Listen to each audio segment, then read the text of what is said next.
ನಮಸ್ಕಾರ. ದಿನದ ಕೆಲಸಗಳನ್ನು ನಾವು ಮಾಡಬೇಕಾದ್ರೆ ಇಲ್ಲ ಸಂತೋಷದಿಂದ ಮಾಡ್ತೀವಿ, ಇಲ್ಲ ಒಂದೊಂದ್ಸತಿ ಗೊಣಗ್ಕೊಂಡು ಮಾಡ್ತೀವಿ.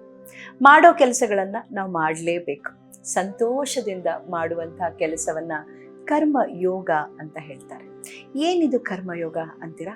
ಅದಕ್ಕಾಗಿ ಒಂದು ಕಥೆ ಇದೆ, ಹೇಳ್ತೇನೆ. ರಮಣ ಮಹರ್ಷಿಗಳು ಒಂದ್ಸತಿ ಅವರ ಶಿಷ್ಯರ ಜೊತೆ ಒಂದು ಬೆಟ್ಟವನ್ನು ಹತ್ತುತ್ತಾ ಇರ್ತಾರಂತೆ.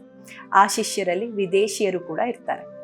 ಆ ವಿದೇಶಿಯ ಶಿಷ್ಯರು ರಮಣ ಮಹರ್ಷಿಗಳನ್ನ ಕೇಳ್ತಾರಂತೆ, ಮಹರ್ಷಿಗಳೇ, ನೀವು ನಿನ್ನೆ ಉಪನ್ಯಾಸವನ್ನ ಮಾಡಬೇಕಾದ್ರೆ ಕರ್ಮ ಮತ್ತು ಕರ್ಮಯೋಗದ ಬಗ್ಗೆ ಮಾತಾಡ್ತಿದ್ರಿ, ಅದೇನು ಅಂತ ನಮಗೆ ತಿಳಿಸ್ಕೊಡ್ತೀರಾ ಅಂತ. ರಮಣ ಮಹರ್ಷಿಗಳು ನಗ್ತಾ, ನೀವು ನನ್ನ ಜೊತೆ ಬೆಟ್ಟ ಹತ್ತುತ್ತಾ ಬನ್ನಿ, ನಾನು ನಿಮಗೆ ತಿಳಿಸ್ತೇನೆ ಅಂತಾರಂತೆ. ಸುಮಾರು ಬೆಟ್ಟವನ್ನು ಹತ್ತುತ್ತಾರೆ. ರಮಣ ಮಹರ್ಷಿಗಳು ಮಾತೇ ಆಡೋದಿಲ್ಲ. ಇವ್ರು ಏನು ಹೇಳ್ಬೋದು ಅಂತ ಶಿಷ್ಯರು ಕೂಡ ಕಾಯ್ತಾ ಇರ್ತಾರೆ. ಅಲ್ಲೊಂದು ಹಣ್ಣು ಮುದುಕಿ ಕಟ್ಟಿಗೆ ಆರಿಸೋದಕ್ಕೆ ಬಂದಿರ್ತಾಳೆ. ಅವಳಿಗೆ ಮರವನ್ನ ತುಂಡು ಮಾಡಿ ಕಟ್ಟಿಗೆ ಆರಿಸೋ ಅಷ್ಟು ಶಕ್ತಿ ಇರೋದಿಲ್ಲ. ಅಲ್ಲಲ್ಲಿ ಒಣಗಿ ಬಿದ್ದಂತಹ ಕಡ್ಡಿಗಳನ್ನೇ ಆರಿಸ್ಕೊಂಡು ತಾನು ತಂದಂಥ ಹಗ್ಗದಿಂದ ಅದನ್ನೆಲ್ಲ ಕಟ್ಟಿ ತಲೆ ಮೇಲೆ ಹೊತ್ಕೊಳ್ಳೋ ಪ್ರಯತ್ನ ಮಾಡ್ತಿರ್ತಾಳೆ. ಎಷ್ಟು ಪ್ರಯತ್ನ ಮಾಡಿದ್ರೂ ಆ ಹೊರೆಯನ್ನ ತಲೆ ಮೇಲೆ ಇಟ್ಕೊಳ್ಳೋದಕ್ಕೆ ಆ ಮುದುಕಿಗೆ ಸಾಧ್ಯ ಆಗೋದಿಲ್ಲ. ಅವಳು ಕಷ್ಟಪಡೋದನ್ನ ಅಲ್ಲಿರೋರೆಲ್ಲ ನೋಡ್ತಾ ಇರ್ತಾರೆ. ರಮಣ ಮಹರ್ಷಿಗಳು, ತಾಯಿ ಒಂದು ನಿಮಿಷ ನಿಂತ್ಕೊ ಅಂತ ಹೇಳಿ ಆ ಮುದುಕಿ ಹತ್ರ ಹೋಗಿ ಆ ಕಟ್ಟಿಗೆ ಹೊರೆಯಿಂದ ಒಂದು ಕಡ್ಡಿಯನ್ನ ಎಳೆದು ಆ ಮುದುಕಿಗೆ ಊರುಗೋಲಾಗಿ ಕೊಡ್ತಾರಂತೆ. ಈಗ ಇದನ್ನ ಊರುಗೋಲ್ ಮಾಡಿಕೊಂಡು ನಿನ್ನ ಹೊರೆಯನ್ನ ಹೊತ್ಕೊಂಡು ಹೋಗ್ಬೋದು ಅಂತ ಹೇಳಿ ಹೊರೆಯನ್ನ ತಲೆ ಮೇಲೆ ಇಡ್ತಾರೆ. ಅಜ್ಜಿಗೆ ಸಲೀಸಾಗಿ ನಡೆಯೋದಕ್ಕೆ ಸಾಧ್ಯ ಆಗತ್ತೆ. ಹೌದು ಸ್ವಾಮಿ, ಈಗ ನನಗೆ ನಡೆಯೋದಕ್ಕೆ ಸಾಧ್ಯ ಆಗ್ತಿದೆ ಅಂತ ಸಂತೋಷದಿಂದ ಆ ಮುದುಕಿ ಮತ್ತಷ್ಟು ಮುಂದೆ ನಡ್ಕೊಂಡು ಹೋಗ್ತಾಳಂತೆ.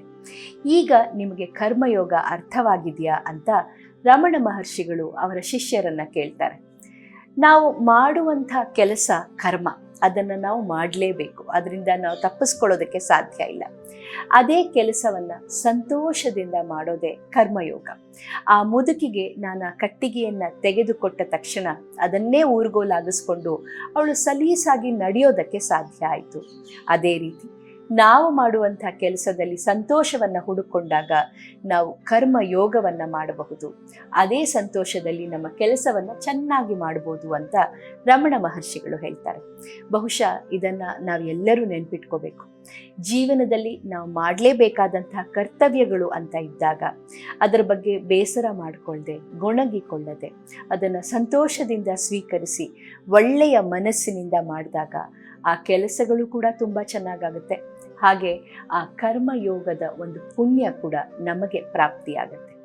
ಈ ರೀತಿ ಒಳ್ಳೆಯ ಮನಸ್ಸಿನಿಂದ ಮಾಡಿದಂಥ ಕೆಲಸಗಳು ಒಳ್ಳೆಯ ಅಂತ್ಯವನ್ನೇ ಕಾಣುತ್ತವೆ ಅಂತ ಹೇಳ್ಬೋದು. ಇಂಥ ಕರ್ಮಯೋಗ ನನಗೆ, ನಿಮಗೆ, ಎಲ್ಲರಿಗೂ ಪ್ರಾಪ್ತಿಯಾಗಲಿ ಅನ್ನೋದೇ ನನ್ನ ಹಾರೈಕೆ. ಯಾಕೆಂದರೆ ನಾವೆಲ್ಲರೂ ಕೂಡ ಏನಾದರೂ ಒಂದನ್ನು ಸಾಧಿಸಬೇಕು ಅಂತ ಹೊರಟಿರ್ತೇವೆ. ಈ ಸಾಧನೆಯ ದಾರಿಯಲ್ಲಿ ಕರ್ಮಯೋಗ ನಮ್ಮೆಲ್ಲರಿಗೂ ಜೊತೆಯಾಗಲಿ. ಇಂಥ ಒಂದೊಳ್ಳೆ ಮಾತನ್ನು ನಿಮಗೆ ತಲುಪಿಸಿದಂಥ ಸಾರ್ಥಕತೆ ನನಗಿವತ್ತು. ಇಂಥ ಕಥೆಗಳನ್ನು ಇನ್ನೂ ಹೆಚ್ಚು ಕೇಳಬೇಕು ಅಂದರೆ ನೀವು ಲೈಕ್ ಆ್ಯಂಡ್ ಸಬ್ಸ್ಕ್ರೈಬ್ ಮಾಡಬೇಕು, ವಿಶ್ವವಾಣಿ ಸ್ಪೆಷಲ್ ಯೂಟ್ಯೂಬ್ ಚಾನಲನ್ನು. ನಿಮಗೆ ಈಗ ವಿದಾಯ ಹೇಳುವಂಥ ಸಮಯ ರೂಪಾ ಗುರುರಾಜ್ ಕಡೆಯಿಂದ.